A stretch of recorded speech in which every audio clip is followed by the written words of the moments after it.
এটা আমার পালং শাকের ক্ষেত। পালং শাক লাগিয়েছি, তো মাশাআল্লাহ অনেক সুন্দর হয়েছে। পালং শাকগুলো তুলে নিলাম। আজ রান্না করব কই মাছ দিয়ে।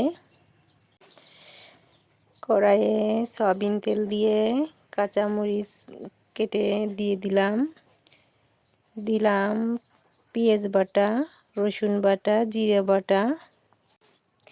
একটু নেড়ে চেড়ে হলুদের গুঁড়া, মরিচের গুঁড়া, স্বাদ মতো লবণ দিয়ে মশলাটা কিছুক্ষণ ভেজে নিব।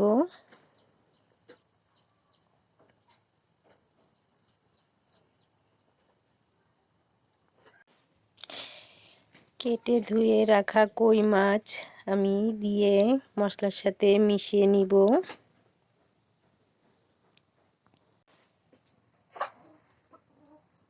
মশলা এবং কই মাছ কিছুক্ষণ নেড়ে চেড়ে আমি কষানোর পানি দিয়ে দিব।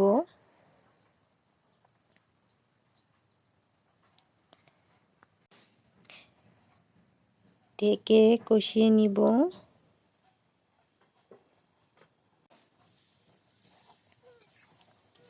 ভালো করে মাছটা কষিয়ে নিব। তো কষানো হয়ে গেছে, আমি এবার ঝোলের পানি দিয়ে শাকটা দিয়ে দিব।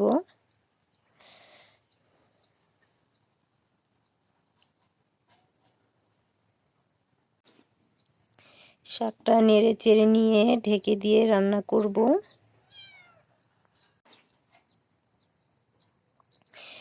নিজের হাতে সবজি খেতে কিন্তু অনেক মজা।